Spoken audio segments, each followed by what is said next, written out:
El aborto y la Biblia. Vamos a ver.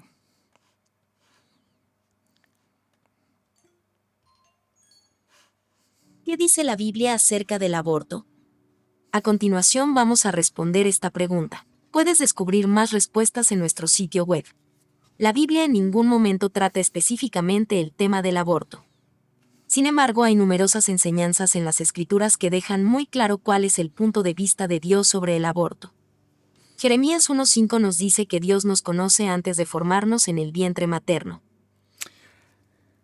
No, a ver, aquí en primer lugar, Jeremías 1.5 no está hablando sobre el legislar, ni qué tiene derechos, ni si el feto es persona. Está hablando puramente del momento en el que Dios escoge a Jeremías como profeta. Y que eso viene antes de que siquiera existiera en el vientre, se formara en el vientre materno. Pero si se quisiera utilizar esto como para darle estatus de persona al feto o darle algún tipo de derecho, hay que entender que aquí no está hablando del momento de la fecundación. Está hablando antes de que te formases en el vientre, ya te conocías, antes de que ocurra cualquier tipo de fecundación o siquiera algún acto sexual que lleve a un embarazo. Desde ese momento se tendría que tener a alguien que tiene un estatus de persona con todos los derechos que eso conlleva.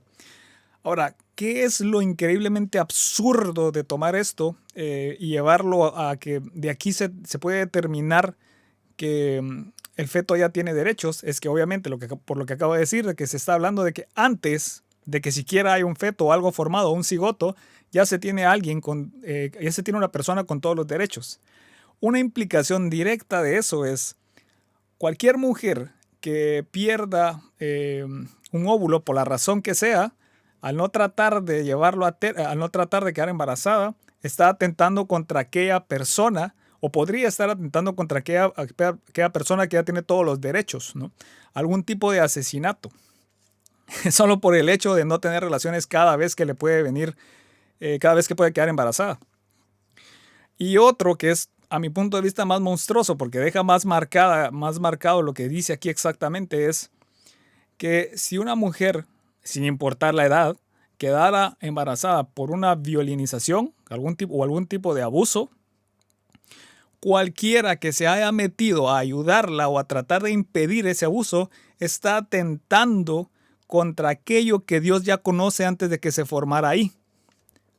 Porque al momento en el que ya queda embarazada, ya se conoce que Dios ya sabía que esa persona estaba ahí y eso ya tenía un estatus de persona. Y cualquier persona que trate de interferir en eso está atentando contra los derechos de aquello que estaba antes de que se formase en el vientre. Es decir, es increíble que no entienden o no se dan cuenta de una palabra tan vital, pero que genera un cambio radical en el entendimiento eh, de esta parte de la Biblia, que es el antes de que te formases, no cuando está formado, es antes de que siquiera esté formado. Y una de las repercusiones es cualquiera que intente interrumpir algún tipo de abuso que pueda llevar o que lleve, es decir, al momento en el que la mujer queda embarazada por ese abuso o por esa violinización, quiere decir de que había un ser antes de que se formara, ya había un ser con todos los derechos que había que proteger. Y la persona que trató de ayudar estaba yendo en contra de los derechos de esa persona. Así de malo es esto, es en serio. Y esto, bueno, yo creo que este video es viejo y espero que ya nadie esté utilizando Jeremías 1.5, la verdad.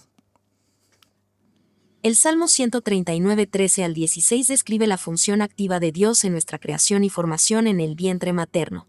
Esto es clave y es una descripción poética, por eso esos son los salmos. No está tratando de determinar derechos o en qué momento algo es una persona, solo de forma poética cómo se va formando.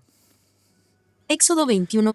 Y esto es lo típico, ¿no? Tratar de usar algo que dice por ahí, algo que les favorece, sacarlo completamente de contexto para que atienda sus necesidades teológicas o ideas preconcebidas. No les importa leer el texto, les importa leer algo en el texto que ya tienen en la cabeza. 22 al 25 establece la misma pena para quien causa la muerte de un bebé en el vientre materno que para quien comete asesinato. No. Y lo más gracioso es que está en el propio en la propia referencia que están mostrando. Aquí literalmente dice, si algunos riñeren e hirieran a una mujer embarazada y ésta abortare, pero sin haber muerte, serán penados conforme a lo que impusiera el marido de la mujer y juzgar en los jueces. Esto quiere decir que si la mujer aborta, lo único que le van a dar al marido es una compensación económica, es una propiedad del marido. El hijo que espera es una propiedad del marido. Y lo podemos ver un poco más claro en... A ver, lo tengo por aquí. Sí. Este es The New Oxford Bible, Annotated Bible. Y es un recurso académico, no es esas malas traducciones que tienen por ahí sus pastores o yo qué sé. Aquí dice, when people who are fighting injure a pregnant woman so that there is a miscarriage and yet no further harm follows, the one responsible shall be fined what the woman's husband demands, paying as much as the judges determine. Aquí hay una compensación económica. ¿Por qué? Por el miscarriage, por el aborto. Si no hay ningún tipo de otro daño. En el otro dice si no hay muerte, pero aquí en la traducción académica aceptada dice si no hay ningún otro tipo de daño. Eso quiere decir que si solo ocurre el aborto, lo único que va a pasar es que se da un tipo de compensación económica al padre, porque el feto no es tomado como una persona, es tomado como una posesión del padre o como propiedad del padre. Y luego dice... If any harm follows, then you shall give life for a life, eye for an eye. Si el feto ya fue abortado, ¿de quién va a ser el daño que sigue? A la mujer. Si la mujer más adelante fallece, la persona que ocasionó la herida y que eventualmente generó el fallecimiento de la mujer, debe dar su vida. ¿Y por qué se sabe qué es esto, no? Una de las cosas es de que, por ejemplo, ¿por qué se sabe que es aborto y no simplemente el bebé salió? Que es la típica objeción, mala objeción apologeta. Es que los verbos que se utilizan aquí, el verbo que se utiliza para salir, ¿no? Yatsa, y yeled, creo que es el otro. El yeled está en plural. Yatsa, que es como que salga, ¿no? Que el feto solo salga. Aquí no puede estar hablando de solo tener un tipo de parto prematuro. ¿Y por qué? Porque significaría un parto prematuro ¿de qué? ¿De gemelos o más? Las mujeres que nacen, que estaban esperando un bebé, no están protegidas aquí. Eso no tiene sentido. Y si vamos al Jalot, página 412, este es un recurso pagado, así que no lo puedo mostrar aquí, pero que es otro recurso académico, les va a decir de que Yeled, en plural, es decir, hijos, acompañado de la palabra salir, yatsa, se refiere a un aborto y no a un tipo de nacimiento prematuro. Cualquier otra cuestión, cualquier otro tipo de interpretación, o es algo que a nivel academia no lo aceptan en mayoría o en una buena parte, o es una minoría, o es una mala interpretación dada por una mala apologética. Es así de sencillo. Si van a recursos académicos, no van a encontrar otro tipo de interpretación. Esta ley y su castigo indican claramente que Dios considera que un bebé en el vientre materno es tan ser humano como un adulto.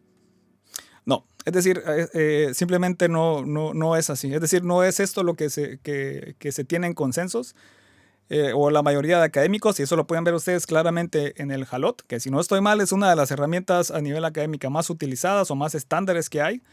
Lo pueden ver en esto que les mostré, la nueva Biblia anotada de Oxford, que también es un instrumento académico. Y bueno, no van a encontrar ese tipo de malas traducciones. Y Jeremías 1.5, como les digo, si quieren utilizar eso, tienen que morder una bala muy fuerte, ¿no? Que a mi punto de vista, bueno, no tiene ningún sentido.